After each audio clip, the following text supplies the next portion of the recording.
Welcome back to English from A to Z. Today, we are strapping in and moving beyond the theory of American English pronunciation. If phase one was about theory, understanding what the sounds are and where they roughly sit, phase two is, it's like the intense physical workout. We are leaving the classroom, basically, and hitting the gym because this deep dive is all about the physical mechanics, let's call it muscle control required for that native, relaxed, and consistent American sound. Okay, let's unpack this immediately. This phase is kind of notorious for being the hardest, right? Not because the concepts are super complex, but because they require really painstaking, slow focused effort. Our mission today is to extract the essential roadmap for building what the source material calls finer muscle control and hearing skills. We are diving specifically into exercises 0, 1, and the beginnings of 2, focusing on how you build the automation required to maintain the core American mouth posture through dynamic speech. Yeah, and what's fascinating here is that most learners, even those who really nail the individual sounds, they completely underestimate the level of focused, almost meditative work required in phase two. It's one thing to know the posture. It's entirely another thing to train the muscle memory to hold that core center of gravity and all the associated posture pieces while the rest of your mouth is, rapidly articulating words. Our comprehensive source material lays out a precise, multi-step training regimen designed to solve this exact problem. The ultimate goal isn't merely producing the right sound, it's achieving the right quality. And that means maintaining the correct relaxed posture, the correct resonance, and the correct voice placement through every single transition, preventing that subconscious snapback to your native language settings. So yeah, we are going to break down these initial exercises, focusing on the critical, tiny details that ensure your American speech is stabilized, relaxed, and perfectly clear. It really does sound less like a language lesson and more like, I don't know, physical therapy for the tongue. Let's start right at the foundation then. If this whole thing is a house, the absolute prerequisite is laying the slab. Exercise 0. So exercise 0, this is the absolute anchor, right? The source is super clear. Before you can even attempt to transition into other vowels or consonants, you absolutely must fully master the center of gravity sound. This is described as that relaxed, slightly swallowed, schwa-like sound. If this bedrock is unstable, everything else you build upon it, every vowel, every consonant, it's just going to feel strained and eventually collapse back into your native patterns. Exactly. And this foundational sound, it requires immediate nuance Yeah. because we have to manage two simultaneous versions of the schwa, essentially. When you use that full active sound, by itself, like when someone's thinking, I forgot. That is the 100% version. The full posture is engaged, the throat is open, the voice is low. This 100% version is what you practice initially just to find the posture itself. Right. However, the challenge comes up when you are producing other sounds, say the long E or the long A. You absolutely must maintain all your full posture pieces. Yeah. The proper hinge, the low voice, the open throat, all that stays. But the actual sound production of the schwa has to become what we call lazy. Lace. Yeah, the lazy version, the true schwa. It must remain subtly underneath the primary sound, acting as a constant low effort, maybe 20% foundation. Think of it like a car engine, just idling quietly in the background, not revving at full throttle. The structure is there, the potential is there, but the actual sound effort is minimal. Okay, so the muscles are still engaged just enough to hold the structure open, preventing the tongue from drawing back or tensing up. Right. But the core sound production is minimal, just that 20% hum acting as the background track for the rest of the speech. That's a fascinating distinction. It is. And the reason this distinction is so vital is that maintaining that 20% foundation is exactly where muscle memory fails for most learners. When they switch from the 100% to a new sound, that 20% foundation often just vanishes. Poof. Why? Why does it disappear? Because the muscles required to hold the American mouth posture, low larynx, open throat, relaxed back of the tongue, These are precisely the muscles their native language has taught them to relax and relinquish control of. The native language posture just aggressively rushes back in, bringing tension and usually a higher voice placement. Okay, wait, let's dig into the troubleshooting here a bit. The source material mentions a trick, right? Holding the full 100% ah while transitioning, even if it sounds a little weird initially, won't that just bake in a new, slightly distorted sound that you then have to unlearn later? Why use the 100% approach if the goal is 20%? That is a critical question, absolutely. And the answer is that this 100% approach is a temporary training aid. Only temporary.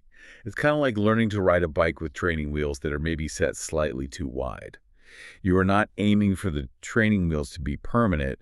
You are using them to provide stability when your core stability, your 20% muscle control, is currently, well, zero. If you push the full center of gravity while trying to say E, yeah, you will sound a little swallowed or muffled initially. But that sort of heavy-handed approach helps balance out the total lack of control you currently have. It forces the structure to stay put. Once the muscle memory starts to stabilize, that overcompensation naturally just drops away to the desired 20%. It kind of self-corrects as control improves. Ah, okay. So it's a scaffold, not the final structure. Exactly. And for a smoother transition path, there's the half-step method mentioned. Instead of trying to jump straight from 100% to E and simultaneously shifting the schwa down to the 20% version, which is hard. You isolate the foundation first. You move from the full 100%, transition only to the lazy schwa's 20%, hold that for a split second, and then hold that 20% foundation while you produce the E. Yeah. So the sequence is 100% I, 20% ID, while holding that 20% foundation. It isolates establishing the core foundation before you add the dynamic sound production on top. That level of technical detail is really what makes this training seem effective. We are truly training specific muscle groups here. And speaking of specifics, I was really struck by that 3D mapping insight in the source material, the precise physical location of the pressure points. We already know the hinge is light and flexible, placed around the fourth tooth, but the new insight here is defining the physical location where you should feel the core pressure of the S sound itself. The source material suggests that the point where the back of the middle of the tongue anchors and creates that deep, open sound should be felt approximately around the fifth or sixth tooth. Is that right? That's exactly right. Yeah. And this specific placement is incredibly helpful because it gives you, the learner, concrete three-dimensional spatial awareness. Think of it as having two separate calibration points for the entire mouth structure. The hinge is forward around the fourth tooth, making sure the front of the tongue is positioned correctly for articulation. But the center of gravity pressure is slightly further back, fifth or sixth tooth, which anchors the back and the main body of the tongue low and open. Keeps everything spacious back there. And if you feel that pressure point shift, Yeah, if you feel that pressure point shift forward, say to the fourth tooth, you know you've likely lost the American mouth posture. You've probably reverted to a more front-focused, often tense native setting. Conversely, if you feel it too far back, like around the seventh tooth or even deeper in the throat, you're probably over-engaging the pharyngeal muscles, which leads to unnecessary throat tension. yeah. Not good. That sweet spot, the fifth or sixth tooth, it ensures the maximum amount of tongue mass is low and relaxed, supporting that resonant quality of American speech. This 3D awareness is pretty much non-negotiable for successful phase 2 work. Okay, so if exercise 0 is the foundational stability check like, can you even hold the 20% hum? Then exercise 1 tackles the immediate problem, keeping that stability while you actually move. How do we make sure the native language posture doesn't just snap back the second we try to articulate something? Exactly. Exercise 1's core purpose is refinement and really resistance training. It's designed specifically to help you extend from the stabilized center of gravity into each new target sound. And this is crucial to ensure you return correctly back to the center of gravity afterwards. It forces you to build that finer muscle control and, just as important, the error correction skills you need for consistency. Okay, let's break down the 3 steps for each target sound in exercise 1. Starting with the isolation phase, step 1. Sound and repeat. So, you listen to the target sound. Let's stick with E as our example. You pause the audio and you repeat it 3 times. But the emphasis here isn't just repeating, it's self-monitoring using that cognitive checklist. The source material provides a detailed list, but the mental process is key.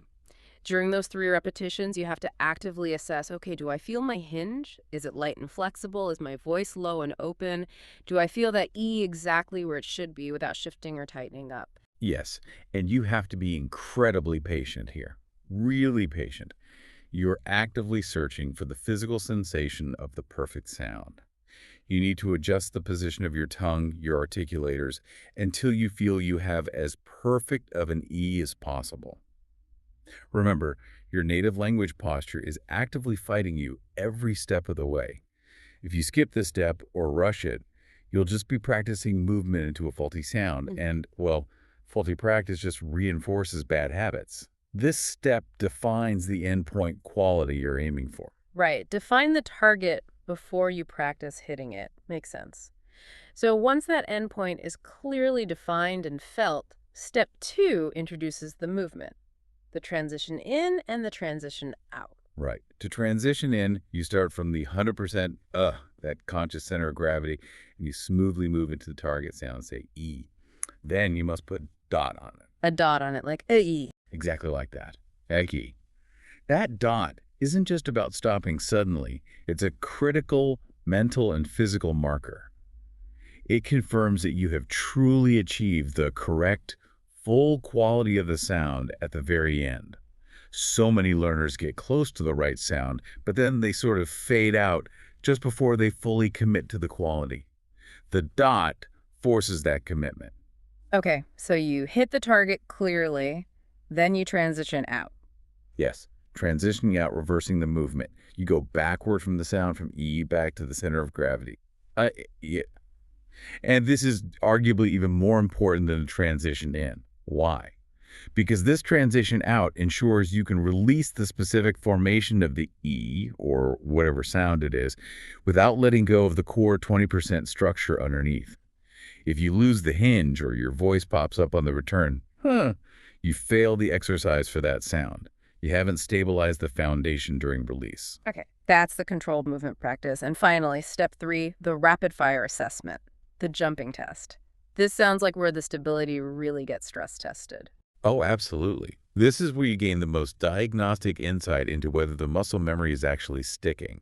The sequence is simple. You just listen to the full transition, once, then the demand is immediate. Pause the audio and repeat their entire sequence 5 times, quickly, without stopping between repetitions. Hmm? Like that. Exactly. This rapid repetition, this jumping, it is resistance training for those tiny postural muscles. If your muscle control is shaky, you will almost certainly lose the posture on the second, third, or maybe the fourth repetition. You might suddenly feel the hinge stiffen up, or feel the back of the tongue wanting to pop up, or hear the quality of the E change. So it exposes the weak points under pressure. Precisely. The jumping test serves 2 functions. First, it forces speed, which you need for fluent speech eventually. But second, and more importantly, it provides instant, unambiguous diagnostic feedback. If you fail on the third repetition, you know precisely where your muscle control is collapsing under speed. For instance, if you hear the E sound flatten out or get tight on the third try, you know you're failing to maintain that 20% foundation during the rapid transition. The native tension is creeping back in. This step is absolutely crucial for separating conscious knowledge.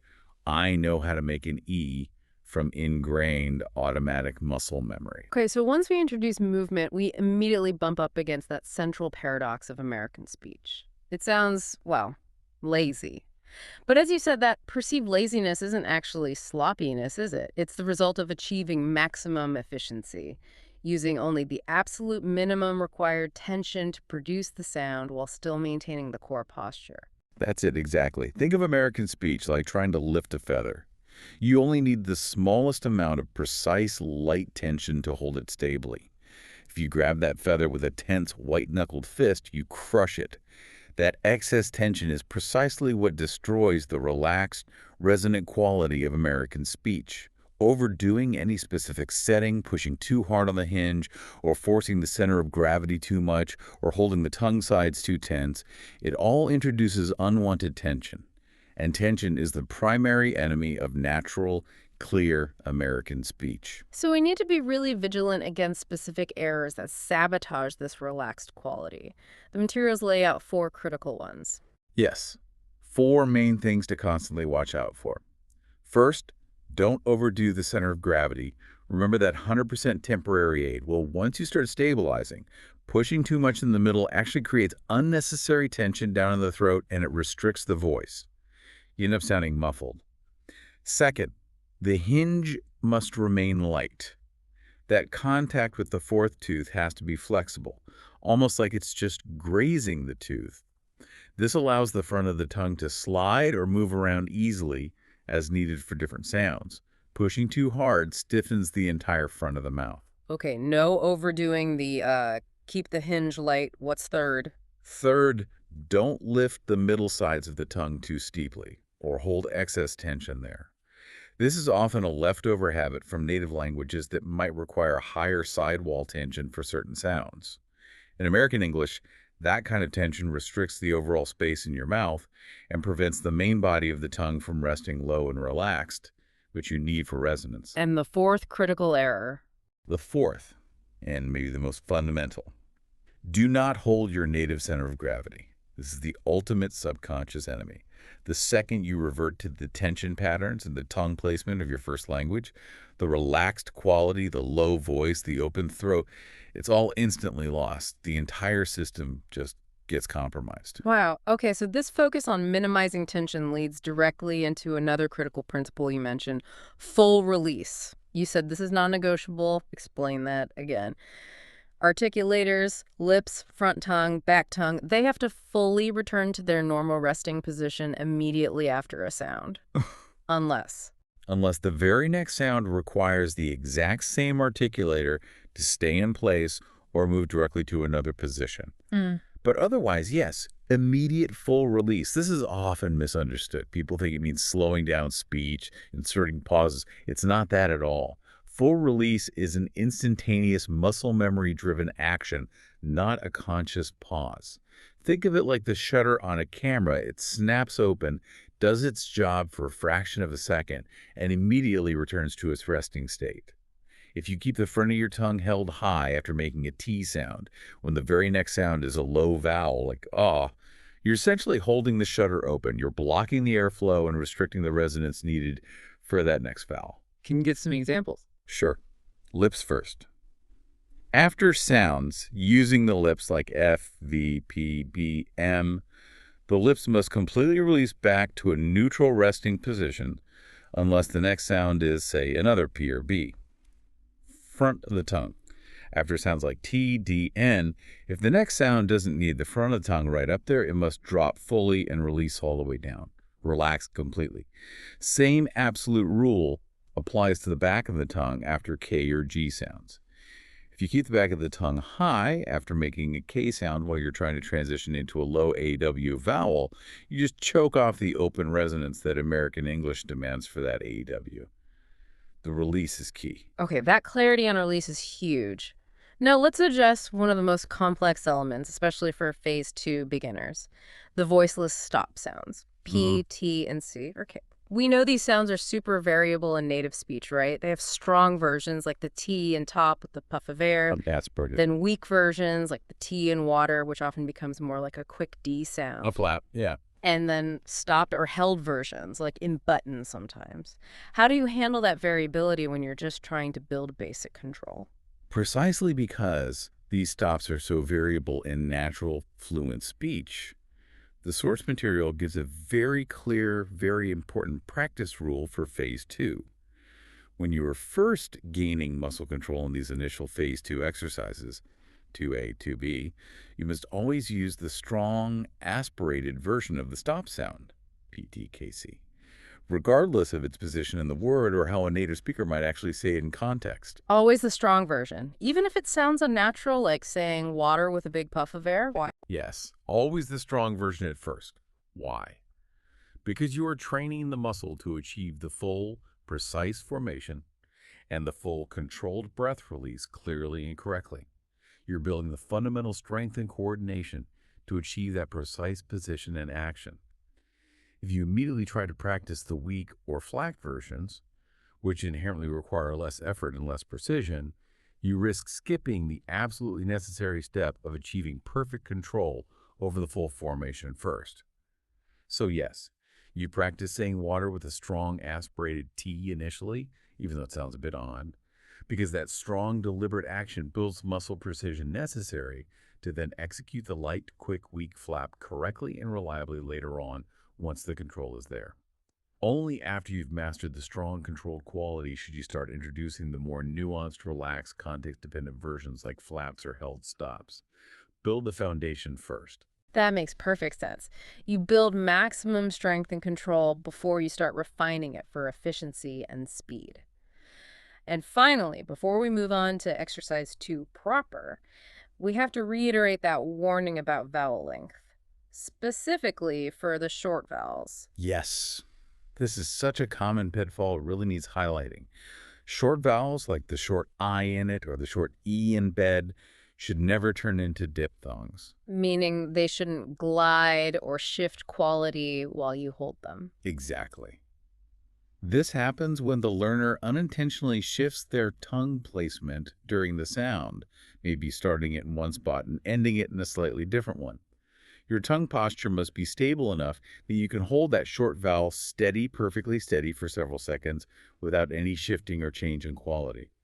If it shifts, if it sounds like it's moving towards another vowel sound, you lack the necessary placement control for that vowel, and you need to go back to the exercise 1 isolation work for it. All right, so we've established a foundation with exercise 0, practice isolation and basic transitions in exercise 1, and covered the crucial principles of relaxation and release.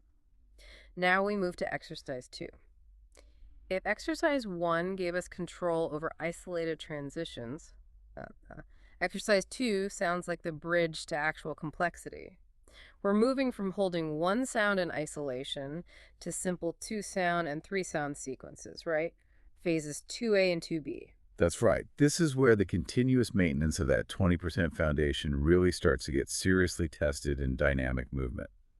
Exercise 2A, most basic version, is really just an extension of the previous work. You're linking two sounds together, maybe with a slightly longer breath transition between them, still focusing heavily on the movement in and out of But phase 2B pushes us much further into consonant-vowel CV combinations and the very beginnings of actual word building.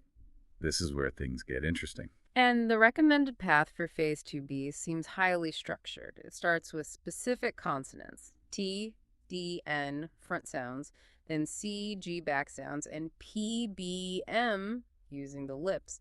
Why start there? It starts there because those cover the primary points of articulation, front, back, lips. First, you just ensure you can release each of them cleanly into the sound, T-E-D, K-O-P, etc.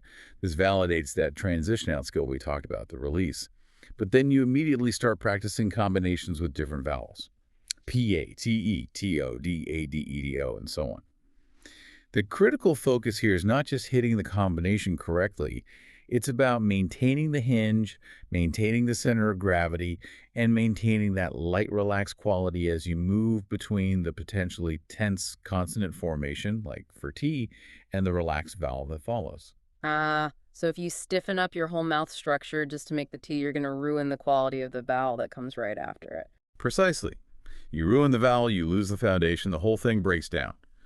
So once those foundational CV combinations are solid, meaning you can do them while staying relaxed and maintaining the posture, then you start adding other consonants and vowels in various orders. The underlying principle is always that the quality you achieve back in the isolation work of exercise 1 must be transferable to the dynamic movement of the combination in exercise 2. You have to continuously prioritize posture and quality over just checking off a list of sound combinations.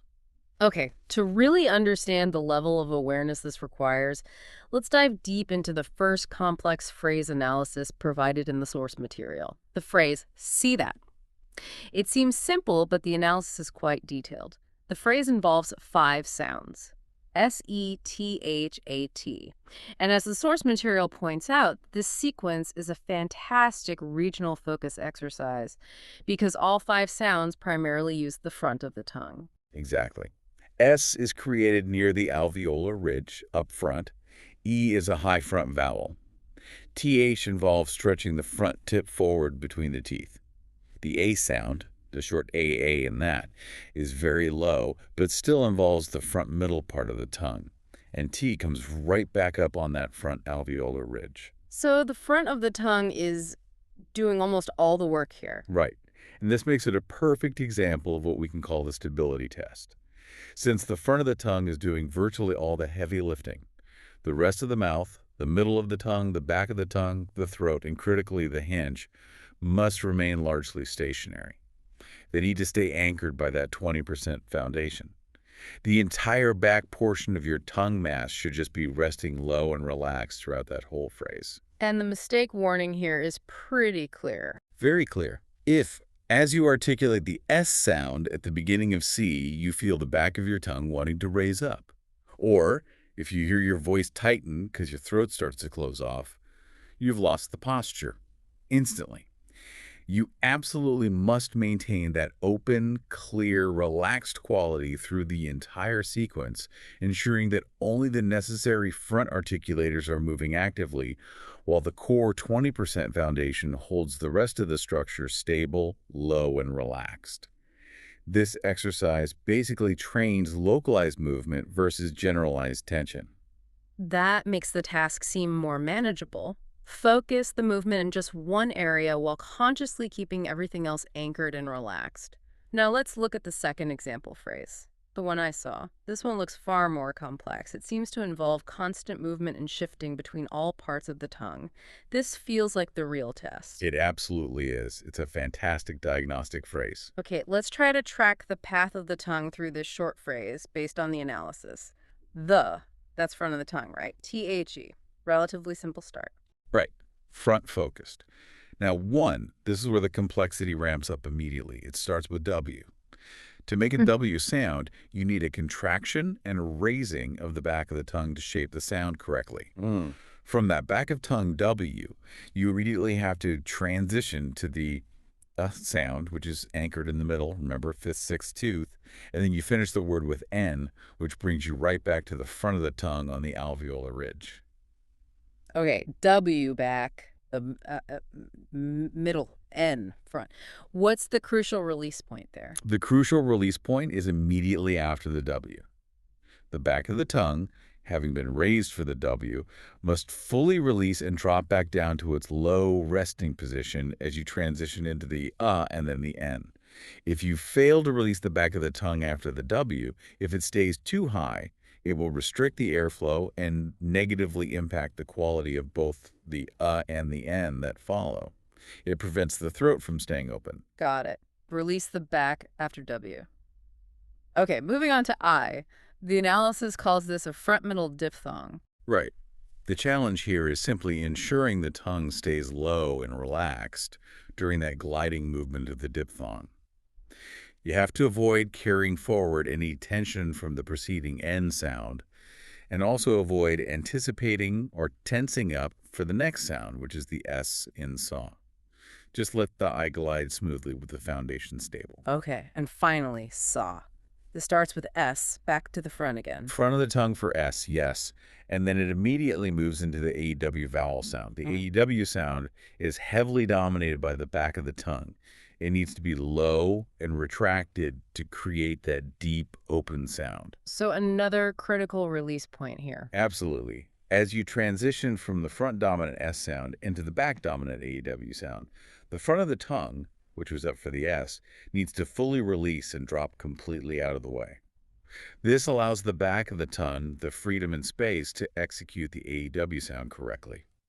If you try to hold any residual tension or keep the front of the tongue slightly high from the S position, you'll destroy the low, open, resonant quality of the AW sound, which is really rooted in the back of the mouth and throat. Wow, okay, this analysis really confirms it. The central requirement of phase two is just continuous microscopic awareness. It's like a moment-to-moment checklist in your head. Okay, which part of my mouth is active right now? And crucially, is every inactive part remaining relaxed and anchored in its proper low resting position? That's it precisely. If you try to carry tension from the back of the tongue, like the W, into the front of the tongue, like the N, in a word like one, the whole word will just sound stiff and restricted, not open and relaxed like American English should be. And that level of continuous conscious awareness is, let's be honest, incredibly taxing mentally. We can't realistically expect a learner to maintain that perfectly across a full sentence right away. It's just too much. So when full sequences, even relatively simple phrases like the one I saw, start to feel overwhelming, we need to turn to some targeted training techniques to break it down. Right, which brings us to a really remarkable bonus technique provided in the materials for stabilizing the core posture when things get tough. The interword schwa reset. Yes, the schwa reset. It's a fantastic tool. If you find you're consistently struggling to hold the relaxed posture across an entire phrase, the source material suggests intentionally inserting the full 100% center of gravity sound between every single word. So the practice example, see that one I saw, would become see that one I saw.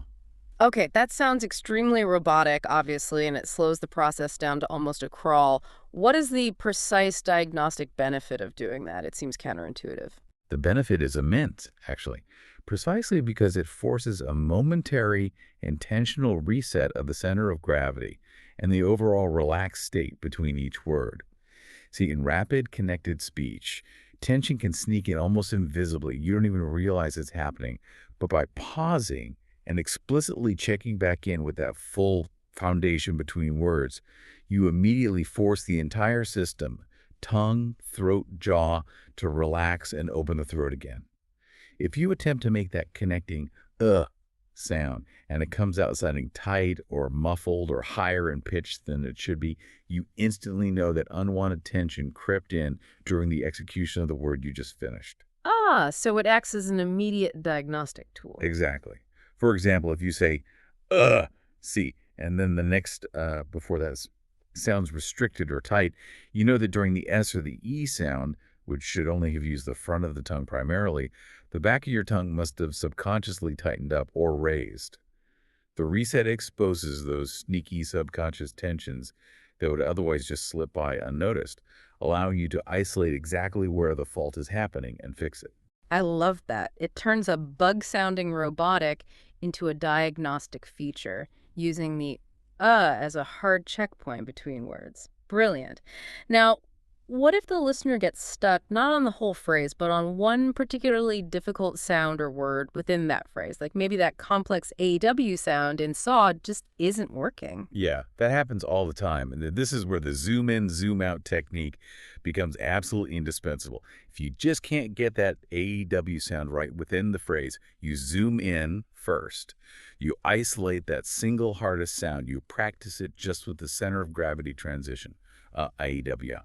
You work on just that, AEW, using your checklist, focusing on the feeling until that isolated sound achieves the perfect quality and feel. Nice and open, back of the tongue low. Okay, so you fix the component in isolation, then you zoom out. Exactly. Once that specific articulation, the AEW, is stabilized and feels right in isolation, you then zoom back out and start plugging the fixed component back into the sequence layer by layer. So you'd practice SAW first, get that smooth, then maybe ISAW, then the full phrase again. This prevents you, the learner, from getting overwhelmed by trying to fix like 5 things all at once. You isolate the biggest problem, you solve it under controlled conditions, zoomed in, and then you carefully plug the working solution back into the flow, zoomed out. You build muscle confidence and accuracy layer by layer this way. These techniques are clearly highly structured and very helpful, but you mentioned earlier they're inherently incomplete without the most essential element of phase two feedback. This work is so physical, so internal, and it relies heavily on monitoring these really subtle acoustic errors that honestly the learner's own ear might not yet be trained to catch accurately. Absolutely, 100%. You must record yourself extensively. There's really no way around it in phase two. And then you have to compare that recording meticulously against a native speaker's audio of the exact same word or phrase. This is the core of the shadowing process. This process allows you to slow down the native speaker's speech if you need to using software and focus relentlessly on maintaining that relaxed, open quality in your own speech and confirm that your execution is not just close, but actually correct in terms of the underlying placement and, crucially, the tension level. The objective, especially early in phase two, is to ensure the foundation, the posture, the hinge, the low voice, the minimal tension is always correct, even if the individual sounds aren't absolutely perfect yet. Quality over perfect articulation initially. This feedback loop accelerates the learning process dramatically. And when shadowing, it's worth remembering that advice on the voiceless stops, right? If you're working on the word butter and you hear the native speaker clearly use a flapped E sound, but you're still in phase two focusing on building muscle control. You should deliberately use the strong, aspirated T in your practice recording at that stage. Exactly. Exactly. Because you are training strength and precision first, not mimicking natural speed or relaxed variance yet. Precisely. Build the control, then refine it. Hashtag tag outro. Okay, that was a truly granular and I think incredibly essential deep dive into the physical architecture of American English Phase 2.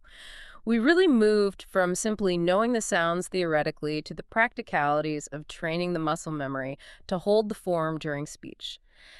Let's try to consolidate the most surprising or maybe the stickiest takeaways for our listener from all of that. First, that idea of the foundation being the 20% true schwa. Not the full but the lazy version, which has to subtly support every other sound you make, acting like that engine just idling quietly underneath. That's huge. Definitely. Second, the 3D awareness being absolutely key. The flexible hinge is up front on the fourth tooth, but the core anchoring pressure, the center of gravity, that feeling should be felt further back around the fifth or sixth tooth. That spatial distinction seems critical. It really is. Yeah. And third, building on that, the non-negotiable principle of full release and relaxation. If an articulator lips, tongue front, tongue back is not needed for the immediate next sound, it must instantaneously drop back to its relaxed resting position.